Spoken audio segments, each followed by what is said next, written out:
Good morning friends, இது உங்கள் friends புதுசு அகாடமி. டெய்லி கண்டவர்ஸில் இன்றைக்கி என்ன பார்க்க போகிறோம் அப்படின்னா செப்டம்பர் 27, 2025 சனிக்கிழமை இன்றைக்கி கண்டவர்ஸ் தான் பார்க்க போகிறோம். இதுக்கு முன்னாடி பார்த்தீங்கன்னா டெய்லி கண்டவர்ஸ் அப்லோட் பண்ணியிருக்கோம். பார்க்காதவங்க பார்த்து நோட்ஸ் எடுத்து வச்சுக்கோங்க. அது மட்டும் இல்லாமல் நம்ம சேனல் வந்து சப்ஸ்கிரைப் பண்ணி சப்போர்ட் பண்ணுங்கள். முடிஞ்சளவு உங்கள் ஃப்ரெண்ட்ஸ்லாம் ஷேர் பண்ணுங்கள். நம்மளுடைய ஃப்ரெண்ட்ஸ் போலீஸ் அகாடமி அப்படின்ற டெலிகிராம் சேனல் ஜாயின் பண்ணிக்கோங்க. இம்பார்ட்டன்ட் அப்டேட்ஸ்லாம் ஒன்று கிடைக்கும். சரிங்களா? கரண்ட் அஃபேர்ஸ் பார்த்து முடியுதுன்னா நமது பயிற்சி மையம் சார்பில் 2ஆம் நிலை காவலத்திற்காக ஆப்ரேஷன் டிஎஸ்பி அப்படின்ற டெஸ்ட் பேட்ச் வந்து பார்த்தீங்கன்னா தொடங்கியிருந்தோம். செப்டம்பர் 25 தொடங்கி இந்த தேர்வானது தொடர்ந்து நடந்துட்டு இருக்கு. மொத்தம் 40 தேர்வுகளும் 4000க்கும் மேற்பட்ட வினாக்களும் இதில் உங்களுக்கு கிடைக்கும். இதற்கான அட்மிஷன் நடந்துட்டு இருக்கு. விருப்பமுள்ள மாணவர்கள் இமீடியட்டாக ஜாயின் பண்ணிக்கோங்க. ஸ்க்ரீனில் தெரிந்த நம்பருக்கு கால் பண்ணி டீட்டெயில் கேட்டு தெரிஞ்சு இமீடியட்டாக ஜாயின் பண்ணிக்கோங்க. இதனுடைய ஷெட்யூல் டிஸ்கிரிப்ஷனில் கொடுத்துருக்கேன், வியூ பண்ணி பாருங்கள். உங்களுக்கு ஏதாவது சந்தேகம் இருந்துச்சுன்னா ஸ்க்ரீனில் தெரிந்த நம்பரில் டீட்டெயில் கேட்டு தெரிஞ்சுக்கோங்க. சரிங்களா? வாங்க ஃப்ரெண்ட்ஸ், கரண்ட் அஃபேர்ஸ் பார்த்துடலாம். லடாக் யூனியன் பிரதேசத்துக்கு மாநில அந்தஸ்து மற்றும் 6வது அட்டவணையில் அந்தஸ்து கோரிய போராட்டம் நடத்தி வந்த பருவநிலை ஆர்வலரான சோனம் வாக் வந்து பார்த்திங்கன்னா சோனம் வாங்சுக்கை வந்து பார்த்திங்கன்னா போலீஸார் வந்து கைது செஞ்சுருக்காங்க. இவருடைய பேச்சின் காரணமாக வந்து பார்த்திங்கன்னா மாணவர்கள் வந்து பார்த்திங்கன்னா கலவரத்தில் ஈடுபட்டதாக வந்து பார்த்திங்கன்னா வழக்கு பதிவு செய்யப்பட்டிருக்கு.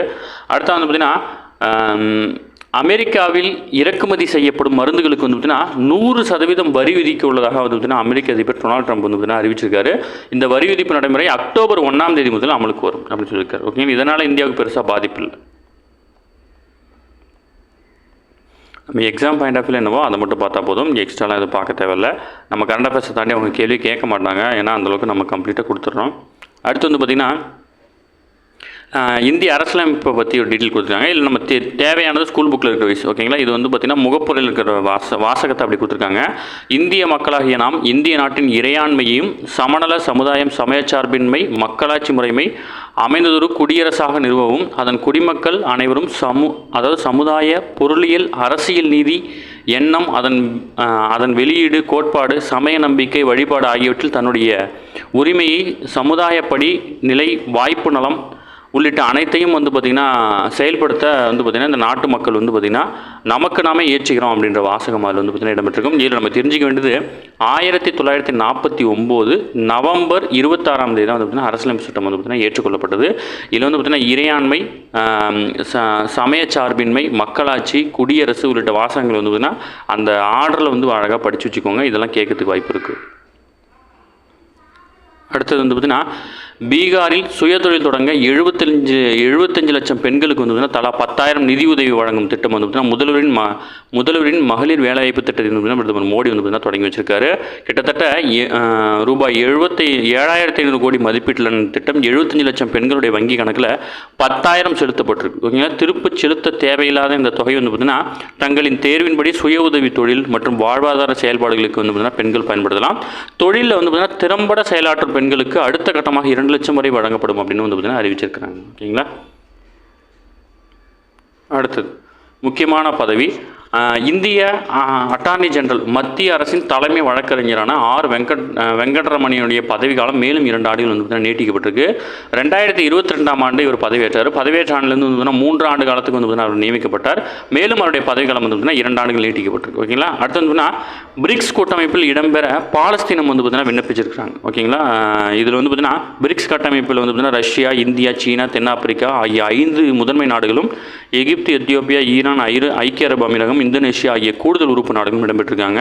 இதில் முக்கியமாக வளரும் நாடுகளை கொண்ட இந்த கூட்டமைப்பில் இணைய பாலஸ்தீனம் வந்து பார்த்திங்கன்னா விண்ணப்பிச்சிருக்காங்க. ஓகேங்களா? ஆல்ரெடி வந்து பார்த்திங்கன்னா பாலஸ்தீனத்துக்கு வந்து பார்த்திங்கன்னா பாலஸ்தீனத்தை தனி நாடாக அங்கீகரிக்க ஆஸ்திரேலியா போர்ச்சுகல் பிரிட்டன் ஆகிய நாடுகள் வந்து பார்த்திங்கன்னா அங்கீகாரம் வழங்கியிருக்காங்க. அதன் அடிப்படையில் அவங்க வந்து பார்த்திங்கன்னா பிரிக்ஸ் கூட்டமைப்பில் இணைய வந்து பார்த்திங்கன்னா விருப்பம் தெரிவிச்சிருக்கிறாங்க. அடுத்து வந்து பார்த்திங்கன்னா ராஷ்ட்ரிய ஜனதாதள தலைவரும் லாலு பிரசாத் யாதவனுடைய மூத்த மகனுமான தேஜ் பிரதாப் யாதவ் வந்து பார்த்திங்கன்னா ஜனசக்தி ஜனதாதளம் என்ற பெயரில் புதிய அரசியல் கட்சியை வந்து பார்த்திங்கன்னா தொடங்கியிருக்கிறார்.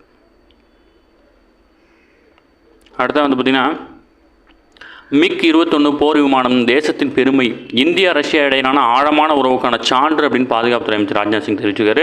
ஏன்னா இந்த MiG-21 அப்படின்ற போர் விமானம் வந்து ரஷ்ய தயாரிப்பு விமானம். ஓகேங்களா? இந்த விமானப்படையில் வந்து பார்த்திங்கன்னா கிட்டத்தட்ட 60 ஆண்டுகளுக்கு மேலே பணியாற்றிருக்கு.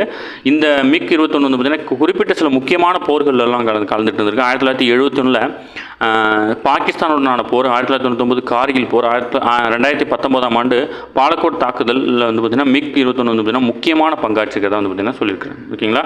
அடுத்து வந்து பார்த்தீங்கன்னா சல்மான் ருஷ்டி நாவலுக்கு தடை கோரிய மனுவை வந்து பார்த்தீங்கன்னா உச்சநீதிமன்றம் வந்து பார்த்தீங்கன்னா தள்ளுபடி பண்ணியிருக்காங்க. இதில் வந்து பார்த்தீங்கன்னா 1988 வந்து பார்த்தீங்கன்னா இந்த நாவல் வெளியே வந்துச்சு. இந்த நாவல் வெளியே வரும்போது வந்து அதில் இருக்கிற சில விஷயங்கள் வந்து பார்த்தீங்கன்னா நபிகள் நாயகத்தை அவமதிக்கும் வகையில் இருக்கிறனால வந்து பார்த்தீங்கன்னா உலக அளவில் வந்து பார்த்தீங்கன்னா இதுக்கு வந்து பார்த்தீங்கன்னா தடை விதிக்கப்பட்டுச்சு. அப்போதைய பிரதமராக இருந்த ராஜீவ்காந்தி தலைமையிலான அரசு வந்து பார்த்தீங்கன்னா இந்த புத்தகத்தை வந்து பார்த்தீங்கன்னா தடை விதிச்சிருந்தாங்க.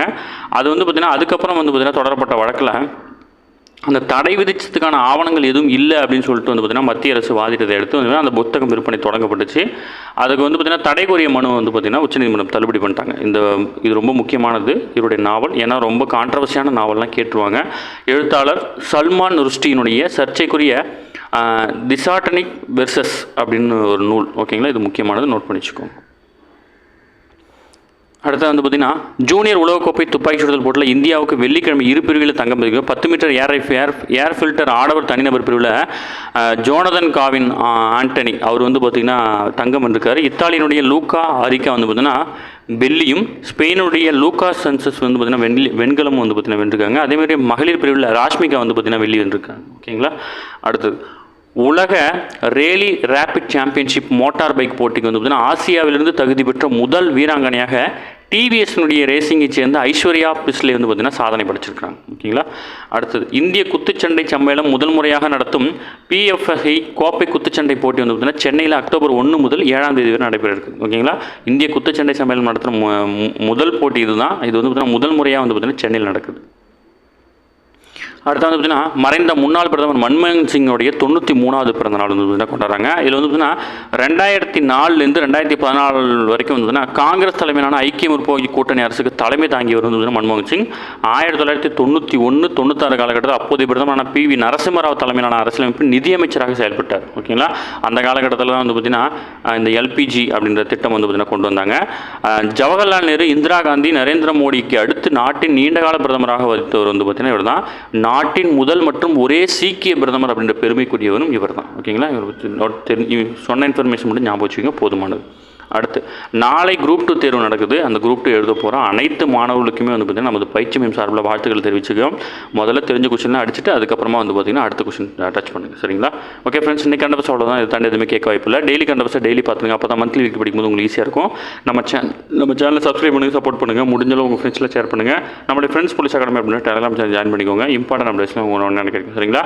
அடுத்ததான் நமது பயிற்சி மையம் சார்பில் தொடங்கப்பட்டுள்ள 2ஆம் நிலை காவல்துறைக்காக ஆப்ரேஷன் TSP அப்படின்ற டெஸ்ட் பேஜ் வந்து பார்த்தீங்கன்னா தொடங்கியிருக்கோம். செப்டம்பர் 25ஆம் தேதியிலேருந்து தொடர்ந்து நடந்துட்டு இருக்கு. மொத்தம் 40 தேர்வுகளும் 4000 வினாக்கள் உங்களுக்கு கிடைக்கும்.